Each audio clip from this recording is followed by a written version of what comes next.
Who doesn't love time travel? The idea of going back in time and watching history unfold firsthand. So, for our first video on this platform, I take a look at Mr. Peabody and Sherman.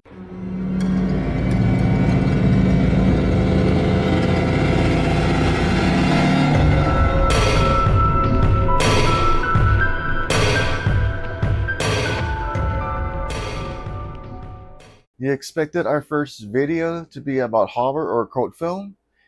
I see that with a name like Troglodyte Horror and Cult Film, you just assume I would start with Nightmare of Elm Street, Friday the 13th, or Hellraiser, or maybe some deep cuts like Bay of Blood, Deep Red, Fangs of the Living Dead, The Grapes of Death, something with, Lucio Fulci, Dario Argento, Mario Bava, or his son Lamberto Bava, or something like of the 80s, like Midnight of the Demons, Frankenhooker, or any other deep cuts of the 80s.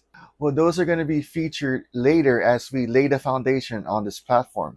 But today's film is a special request from one of my followers from Instagram, not Joshua underscore, who would constantly and continually message me about reviewing Mr. Peabody and Sherman. I would ignore his messages, but lately they started getting more threatening. And when I found a dead bird at my doorstep, I realized it was time to do Mr. Peabody and Sherman. And what better way to start off this new landscape of video reviews than, anyway, I have no ideas. I just don't want to be hurt. I just don't want to get killed. So here we go, Mr. Peabody and Sherman.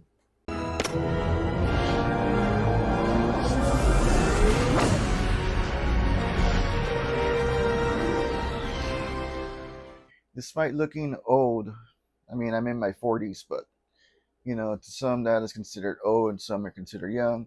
But I didn't see the original Mr. Peabody's Improbable History back in the 60s.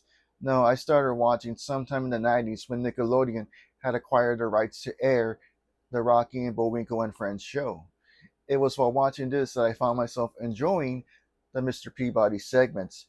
Fast forward to a live action The Adventures of Rocky and Bullwinkle, released in 2000, that director Rob Winkeroff had been attached to the project of Mr. Peabody. In 2003, he was a huge fan of Mr. Peabody's Improbable History from the Rocky and Bullwinkle franchise. Originally, this was supposed to be a live action computer animated as we saw in The Adventures of Rocky and Bullwinkle.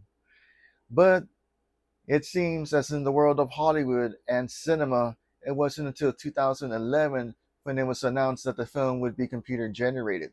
Fast forward to 3 years later in 2014 that the release of Mr. Peabody and Sherman was set upon the world. So, how does it fare? The story begins with Mr. Peabody telling us his history and introducing us to his son, Sherman, and his time machine, which he calls the Wayback Machine. They take a trip to the French Revolution, where hijinks ensue. The next day, Sherman begins his first day of school, where Sherman gets bullied by one of his classmates, a girl named Penny, who is jealous of Sherman's knowledge of history and stuff. She bullies Sherman and refers to him as a dog since his dad is a dog. This causes Sherman to lash out and bite Penny, which causes the school to call Mr. Peabody and inform him of what happened. And the school also reports him to CPS. And the CPS does not approve of a dog raising a human boy. Later that night, Mr. Peabody asks Sherman why he bit Penny, and Sherman tells Mr. Peabody that Penny insulted him and referred to him as a dog, which Mr. Peabody kind of reflects and relates, and he thinks that the best way to solve this issue is to invite Penny and her parents to dinner the next night. So, as he does this, he tries to get Penny and Sherman to hang out and get along, and also strictly forbids Sherman from telling Penny about the Wayback Machine. But it doesn't go as planned because Sherman gives into peer pressure and tells Penny about the Wayback Machine and ends up taking a trip back in time where Sherman eventually ends up losing Penny. He comes back to the present day, gets Mr. Peabody to help him, and after Mr. Peabody reprimands Sherman, he hypnotizes Penny's parents, and then they go back in time to look for Penny. It is during this adventure of looking for Penny that Mr. Peabody and Sherman try to reconcile their differences, and also Sherman ends up crushing on Penny, which, fast forward to the end of the film, this huge climactic scene happens where quantum physics, something something, time travel, timey wimey, and that's basically what we got for a plot.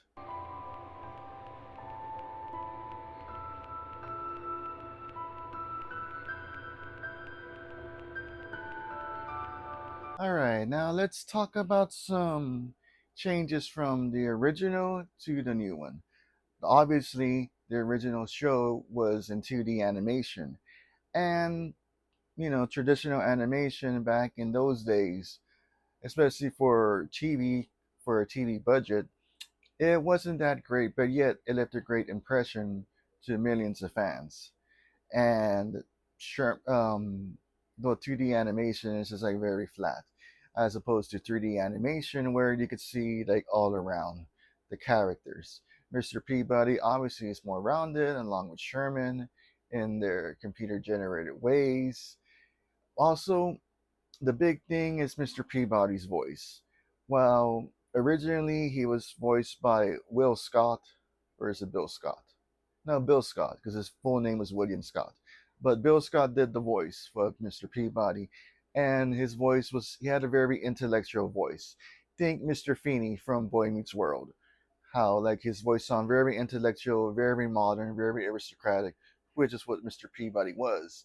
In this new feature, we have the voice of Ty Bernard. Hope I said that right. Best known for Modern Family, but he's also a voice actor. And one thing that I do know about him is, being that I'm a comic book fan and a Marvel fan, he was the voice of Captain Marvel from the superhero Super Show.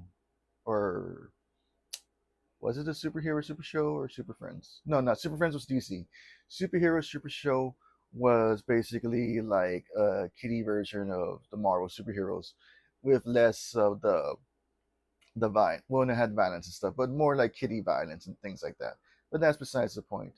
Let's discuss. Keep on going with this. So, Mr.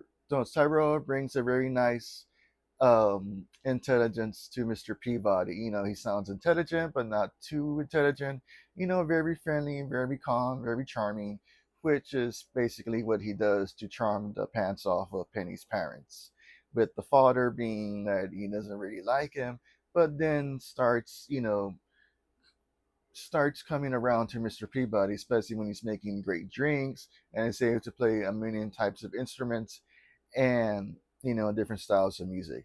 Sherman is played by, another Marvel relation, because Sherman, the voice actor, Max Charles, I hope I got that right. If not, I'll have it in the show notes, or I'm pretty sure some of y'all will correct me.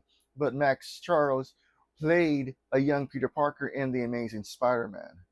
And I should have wrote down if it was part one or two, but I'm pretty sure it was part two. But so then there's the two Marvel connections there.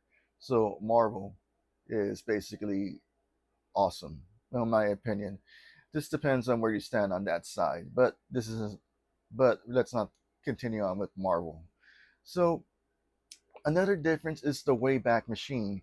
As opposed in the original series, it was just a wall computer where Sherman and Mr. Peabody would, set the dials and stuff. Where in this um, adaptation, the Wayback Machine is basically a giant machine. Well, it is a machine. Machines in there, but it's more of a it's a vehicle. It's like a circle sphere shaped thing, where in the original they would just set the machine and walk through a door and they were back in time. And this one they go more like of the Doctor Who or Back to the Future route, for they use a vessel to travel through time, or as they say, the time vortex. Doctor Who reference there, or any other time travel reference. Just put it in there. But that's basically also the changes with the father and son, as opposed to the original, for it was implied that Mr. Peabody, Mr. Peabody adopted Sherman. Like, the relationship between Mr. Peabody and Sherman is something that is similar but yet changes in this adaptation. Whereas in the original one, we do see in the first episode where Mr. Peabody adopts Sherman, and we see the judge basically repeat the same thing as the judge says in this newer version, where if a boy can adopt a dog, there's no difference between a dog adopting a boy. This court can see no reason why, if a boy can have a dog can't have a boy. Very well, then. If a boy can adopt a dog, I see no reason why a dog cannot adopt a boy. And almost word for word. But also, they put more emotional impact on their relationship as opposed to the original series, which doesn't really put that much emotional depth. I mean, sure, like Mr. Peabody does care for Sherman in the original series, but it was more of a 1960s mentality as opposed to now where there has to be like a more stronger connection, which they do, which they're able to give it a modern update to it. There we go. Yeah, got it right this time. Let's see if I leave that in there.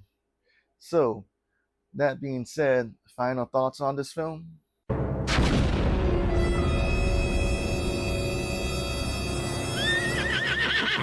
I gotta say, if you're a fan of the original Mr. Peabody's Improbable History, you're not gonna like it if you're a purist. But if you're just in it for the ride and just to watch a fun film and escape, it's not that bad. The jokes are there, the comedy's, modern as it is, but there's some little throwbacks here and there. Plus, if you look real closely, you'll spot references to Rocky and Bullwinkle. So, all in all, I give this film a 6.5. It's great, not too great. It's just right there in the middle. Gives you what you need, gives you what you don't need. If you agree with me, please tell me. If you don't agree with me, please tell me why you don't in the comments below.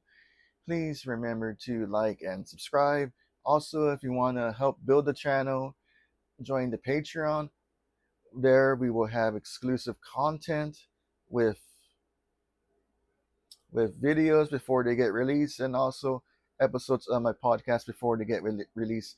Plus, there will also be exclusive videos from certain guests, and you can also join our Discord for we will be for me and my friend Danny from Midnight Movie Chats. We'll be recording live episodes every now and then. So, thank you all for watching, and until next time, keep on shining.